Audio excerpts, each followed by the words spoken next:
Sudah. Iya, Pak, sudah. Sudah, Pak. Iya, nunggu Sahati sebentar.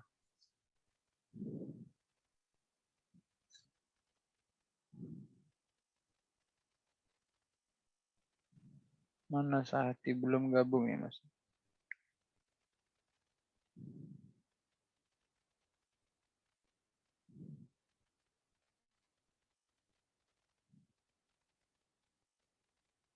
Ini Tiara ini pakai kuota apa pakai WiFi? Pakai kuota, Pak. Habis berapa kamu setiap bulannya? Habis 75. 22 GB, Pak. 22 giga. Pakai kartu apa itu? Tri. Oh. Pak, murah. Iya, murah ya. Mana Sahati itu? Mohon maaf, Sahati Pak. sejiwa. Mohon maaf, Ya. katanya Sahati dia masih nyari sinyal, susah sinyal katanya. Oh, di mana rumahnya? Di gunung, tak? Gak tahu, Pak. Enggak, Pak, di Mumbulsari. Mumbulsari. Oh, desa ya. Ya, Makanya lumayan. punya rumah di kota. Iya, punya rumah di kota ya, nah, biar gak susah sinyal. Kalau Tiara di mana rumahnya? Di Patrang, Pak, di Jember. Oh, dekat sini. Di Patrang sebelah mana? Di itu, Pak, di perumahan. Di dekatnya Jeklot. Jeklot. Oh, iya, iya, iya, iya. Oh, daerah sana ya. Masih enak sinyal tuh di sana. Mana Sahati ini? Maksud saya biar sekalian gitu loh.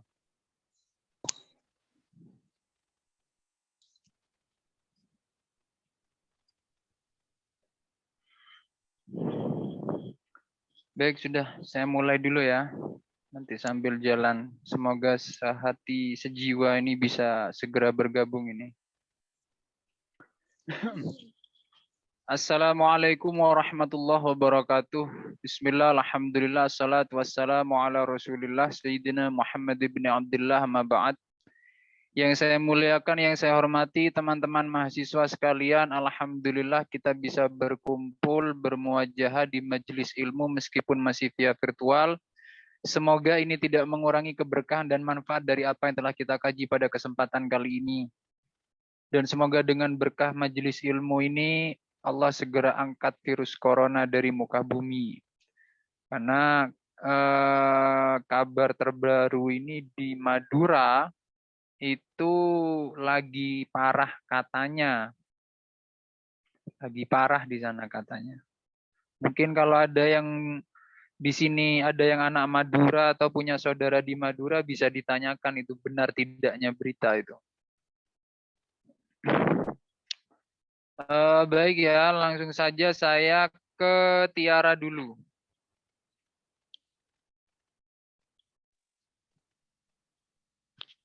Ini ada beberapa catatan yang sudah saya kumpulkan terkait dengan hasil kinerja dari Tiara.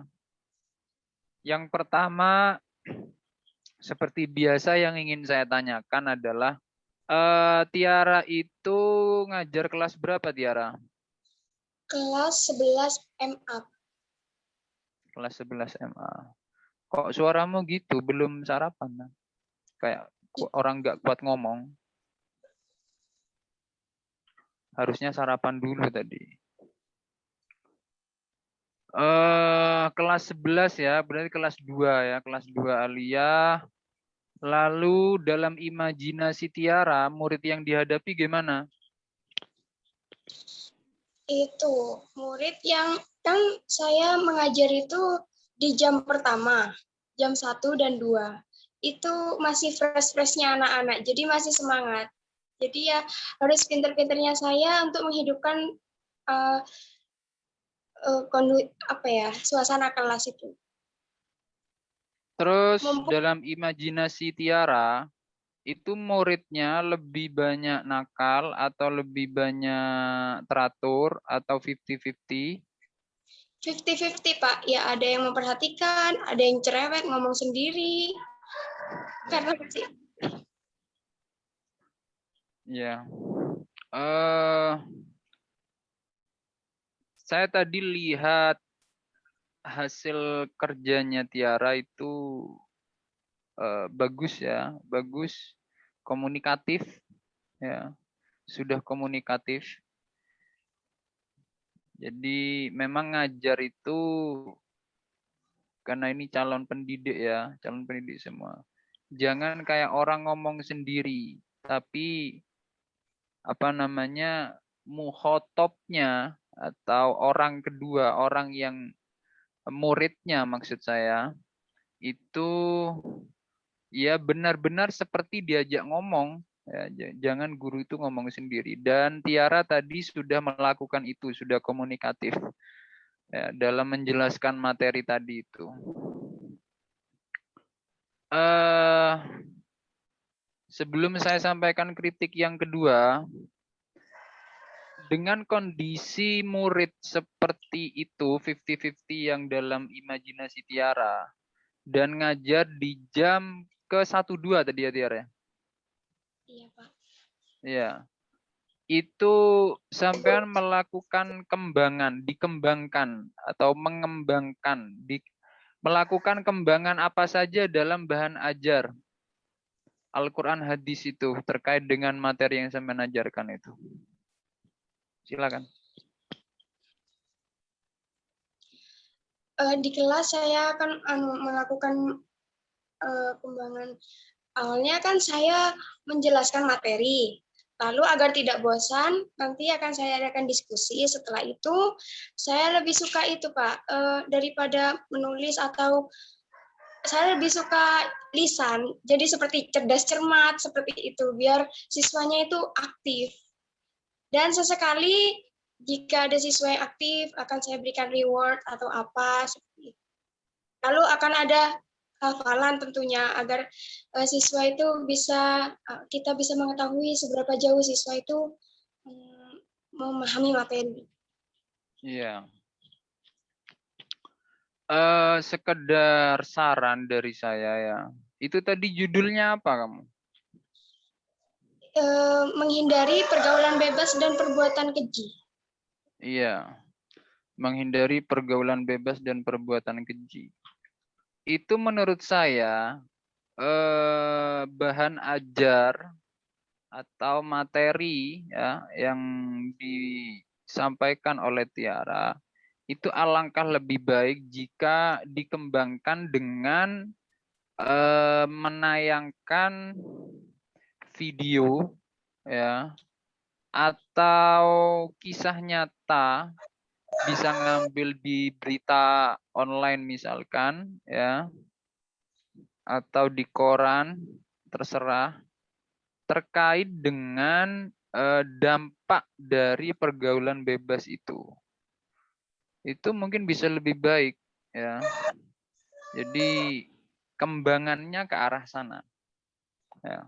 Jadi agar lebih konkret, ini loh dampak dari ketika kalian itu berbuat atau ya melakukan pergaulan bebas. Dampak yang akan kalian hadapi seperti ini ya.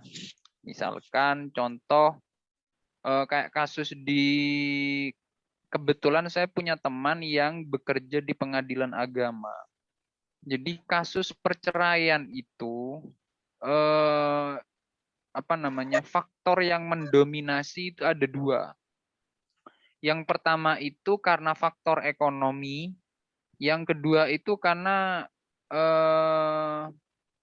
menikah di usia dini. Ya. Kalau kabar yang terbaru ini kan anaknya siapa itu? Almarhum Ustadz Arifin Ilham itu loh. Yang anaknya menikah di usia 17 tahun. Ya. Itu kan emang fakta yang banyak itu terjadi. Yang nggak kuat itu kalau nikah di usia dini, itu yang nggak kuat pasti laki-laki. Si suami pasti yang nggak kuat. Kalau perempuan kuat-kuat saja, karena terbukti misalkan beberapa tahun yang lalu ada yang namanya Syekh Puji. Syekh Puji itu sempat ditahan karena menikahi anak usia 12 tahun. Tapi sampai sekarang istrinya itu masih bertahan dengan Syekh Puji yang usianya itu jauh di atas istrinya. Waktu itu Syekh Puji sudah sangat berumur sekitar 40 tahun ke atas. Tapi istrinya itu masih bisa bertahan. Berbeda ketika yang menikah dini itu, usia dini itu adalah laki-laki. Ya.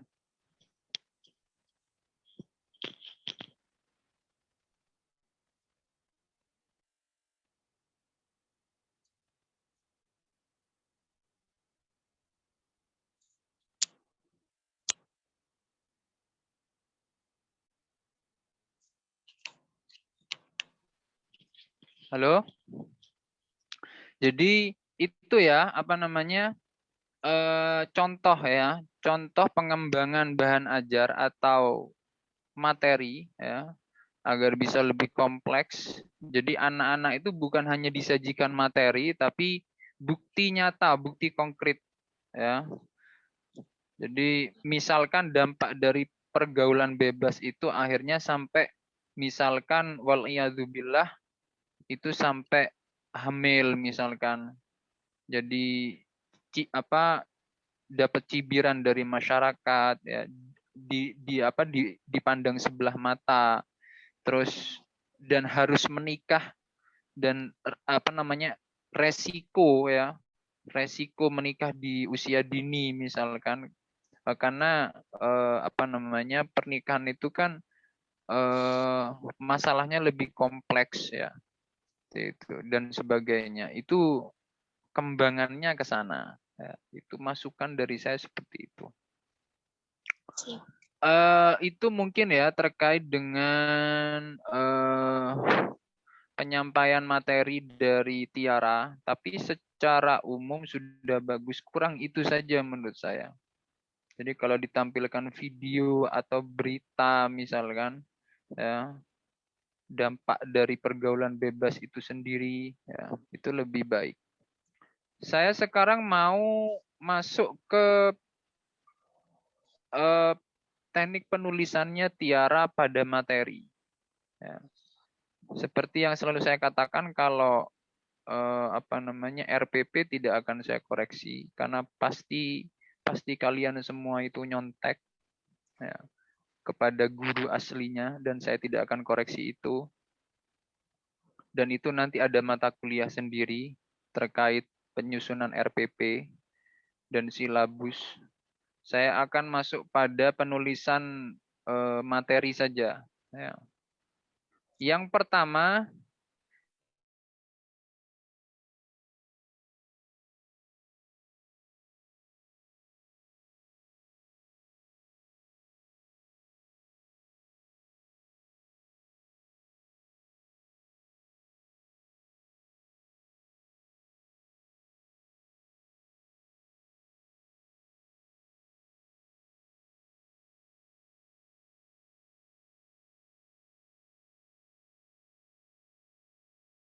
eh, jarak penulisannya tidak konsisten, Tiara. Ya. Jarak penulisannya tidak konsisten, nanti itu diperbaiki. Terus ada huruf I pada kata Islam itu menggunakan huruf besar. Ya, huruf I pada kata Islam itu menggunakan huruf besar. Terus penataan teks Arab itu kacau, diperbaiki. Teks Arab itu ditulis dengan tradisional Arabik font 16 berharokat.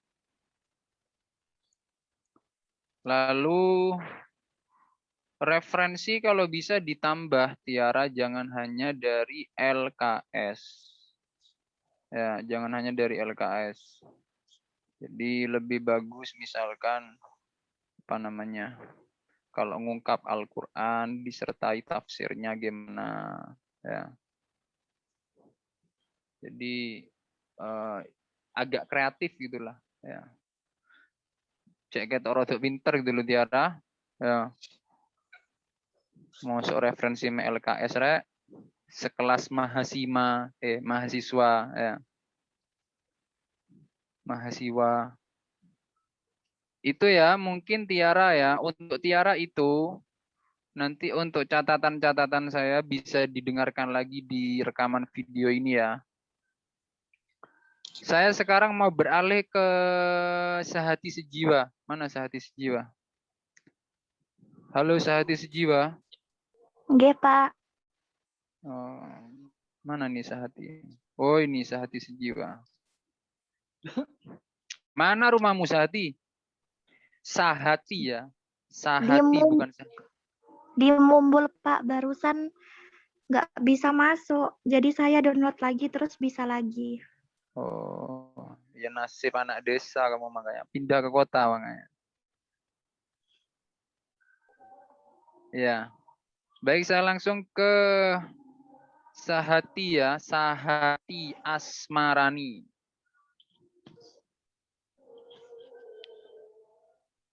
Yang pertama yang ingin saya tanyakan terkait dengan judul. Judul apa namanya? Judul materi. Itu coba kamu bacakan lagi. Apa judul materi yang sampean sampaikan? Betapa semangatnya aku berkompetensi dalam kebaikan, Pak. Itu kompetensi atau kompetisi? Berkompetisi apa berkompetensi? Hah? Kompetisi. Kompetisi. Ya. Kalau kompeten itu terkait dengan kecakapan atau kemampuan seseorang dalam satu bidang, itu kompeten. Ya, kalau kompetisi itu berlomba-lomba. Ya, berlomba-lomba dalam kebaikan. Ya, yang betul berkompetisi, bukan berkompetensi. Ya, itu nanti diperbaiki ya. Iya, Pak.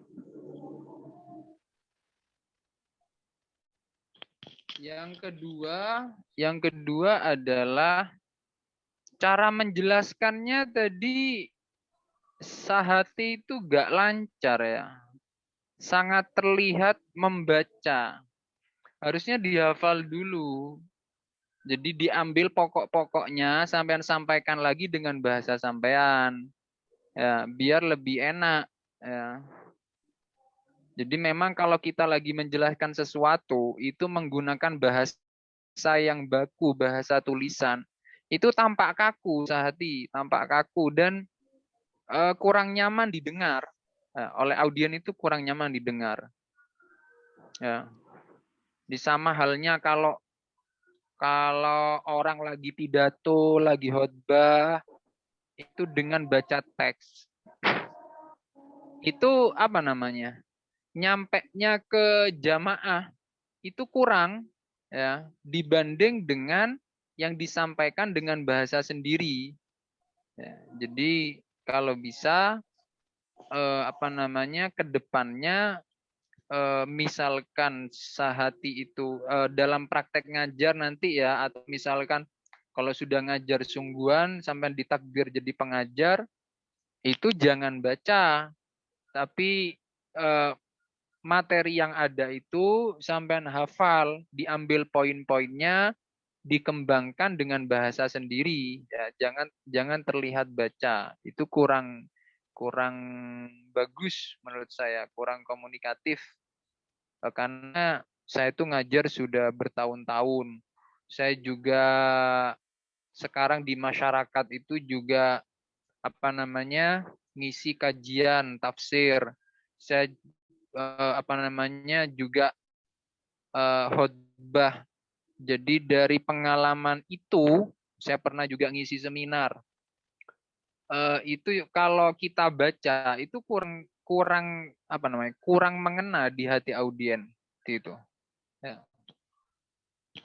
Ini yang dihadapi Sahati ini kelas berapa Sahati? Kelas 11, Pak. Di jam keberapa? Jam ke-34. Jam ke-34. Suaramu kok kayak anak kelas 5 SD. Dirubah nanti kalau ngajar itu rodok base ku rodok digedekno. Nanti kalau ngajar kamu sama kayak muridnya suaranya. Ditirukan sama muridnya nanti. Selanjutnya terus dalam imajinasi siapa tadi Sahati itu muridnya itu lebih banyak yang nakal atau tidak atau 50-50? Seimbang, Pak, 50-50. 50-50 ya. Itu ngajar di jam keberapa sampean? Jam ke-3-4. Jam ke-3-4 ya. Ya. Baik, selanjutnya itu ya kritik saya. Sebentar. Terus terkait dengan pengembangan bahan ajar atau materi, itu kembangan apa saja yang sampean lakukan melihat kondisi murid yang seperti itu dan ngajar di jam segitu? Itu kembangan apa saja? Kembangannya dengan cara kita menjelaskan, terus dikasih video biar anak tersebut menarik gitu, Pak, biar bisa mendengarkan. Oh, itu berarti ada videonya ya? Ada di belakang sendiri, Pak, videonya. Oh iya. Oh, berarti ada videonya ya, bagus. Cuma sayangnya itu tadi, sayangnya dalam apa namanya? Dalam menjelaskan materi masih terkesan membaca. Ya. Ya, karena tadi saya juga tidak melihat video sampai tuntas ya. Saya hanya melihat awal-awal saja. Ya, sudah bagus kalau dikasih video. Lalu saya ini sudah kurang 4 menit. Saya ke penulisan materi ya. Itu Sehati itu anu ya. Kopas ya materinya ya. Ada sebagian yang kopas, ada yang sebagian lihat di LKS, Pak. Iya, itu terlihat itu. Itu ketahuan sampean kalau kopas. Yang kreatif kalau kopas Sehati. Kopas gak kreatif sampean iki opo. Kopas tuh jangan sampai ketahuan. Ditata lagi itu tulisannya. Di awal paragraf itu agak menjorong, agak maju. Terus apa namanya jarak penulisannya, spasinya, kerapian tulisannya. Kalau diedit ya nggak ketahuan itu. Kurang canggih sampean berarti. Dalam mengkopas itu kurang canggih. Selanjutnya teks Arabnya juga ya diperbaiki ya. Teks Arabnya itu ada space tadi yang kosong. Yang saya lihat di materinya itu. Referensi juga kalau bisa jangan hanya dari LKS. Sehati. Oke, Pak. Jangan miskin referensi sampean. Kan banyak itu buku-buku PDF itu kan di internet. Lalu referensi juga nggak boleh pakai blog, jadi harus buku, entah itu hard atau soft. Pokoknya buku. Ya. Atau dari jurnal, jangan pakai blog. Ya. Mungkin itu ya dari saya. Sekarang apa namanya? Saya kembalikan ke anu saja, ke Tiara karena Sehati ini anak desa, sinyalnya kurang nanti, kurang lancar nanti. Saya kembalikan ke Tiara saja. Silakan Tiara bacakan pertanyaan yang belum terjawab atau masih terjadi perdebatan. Sudah dijawab tapi masih terjadi perdebatan. Silakan disampaikan. Tiara. Baik, Pak. Bentar. Ini ada pertanyaan dari Saudara Rosyid, Pak.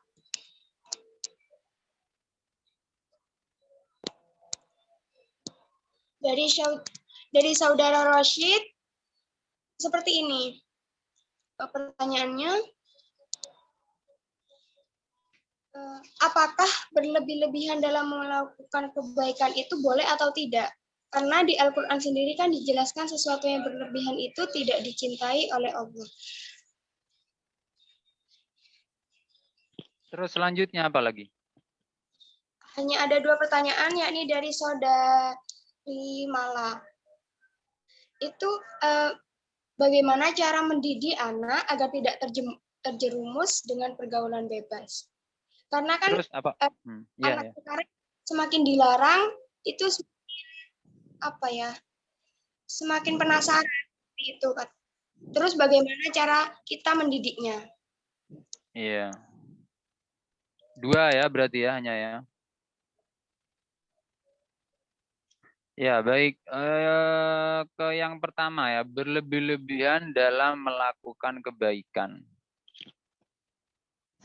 Kalau yang dimaksud berlebihan itu dalam arti kathir, banyak, ya, sering kali melakukan kebaikan, itu bagus. Tapi berlebih-lebihan dalam arti misalkan, dalam konteks sedekah misalkan ya. Sedekah itu, ya, sedekah itu apa namanya? Jadi berlebihan dalam sedekah itu misalkan anak istrinya butuh, ya, butuh untuk makan, belum makan. Dia punya uang, tapi uangnya disedekahkan semua, ya, uangnya disedekahkan semua. Ya. Ini sebagian ulama menyatakan ini apa namanya? Termasuk yang berlebihan. Jadi di apa namanya? Kata berlebihan ini dilihat maknanya dulu. Kalau berlebihan dalam arti seringkali melakukan kebaikan itu bagus. Ya. Karena amal itu yang akan jadi teman kita kelak di alam barzah yang bisa menyelamatkan kita. Tapi kalau berlebihan dalam arti misalkan kayak yang saya contohkan tadi, sedekah misalkan. Atau misalkan berzikir, ya, berlebihan dalam berzikir itu maksudnya zikir lama sampai lupa tanggung jawabnya. Bahwa dia punya anak istri di rumah yang harus dia nafkahi, tapi dia lebih banyak menghabiskan waktunya zikir kepada Allah. Ini juga salah. Ya, ini zikir yang jelek. Itu. Karena dia membiarkan, menelantarkan anak istrinya sampai kelaparan. Jadi zikirnya itu menjadi sebab dosanya dia malah. Itu. Karena ini pernah terjadi di zaman Khalifah Umar. Jadi ada seorang ibu-ibu datang ke Khalifah Umar, Amirul Mukminin bilang bahwa dia ngadu nangis-nangis, dia dan anaknya sudah nggak makan 3 hari. Ditanya, suamimu mana? Suami saya di mana? Di masjid. Antarkan saya ke masjid itu. Diantarkan si Khalifah Umar, sesampainya di masjid, si suami ini dimarahi habis-habisan sama Umar. Sampai dawuh Umar itu, salah satu dawuhnya adalah uang itu tidak akan langsung dari langit, tapi lewat ikhtiar, lewat usaha. Itu. Ya. Jadi berlebihan itu dilihat dulu maknanya. Itu ya. Yang kedua tentang mendidik anak. Sebenarnya mendidik anak itu dimulai dari kita balik sebetulnya. Ya. Jadi misalkan seperti Tiara, ya, Tiara masuk usia balik. Usia baliknya perempuan itu ditandai dengan haid. Haid itu usia paling sedikitnya adalah 9 tahun, maksimal itu 15 tahun. Lewat usia 15 tahun kok belum haid, maka dia langsung dihukumi balik. Ya. Nah, jadi mendidik anak itu sebetulnya dimulai sejak kita usia balik. Dengan apa? Dengan menjaga akhlak, perilaku, ucapan kita. Ya, dengan menjaga makanan yang kita makan, minuman yang kita minum.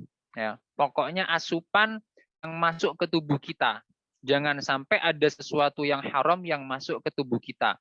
Jangan sampai ada perilaku, tingkah, ucapan ya yang itu ucapan atau tingkah itu adalah termasuk ucapan atau tingkah laku yang tercela. Ya, berani sama orang tua, menyakiti teman dan sebagainya. Itu. Jadi mendidik sebetulnya itu sejak kita jauh sebelum menikah, awal usia kita balik. Karena saat kita balik itu sudah terkena taklif, sudah terkena beban hukum. Artinya apa?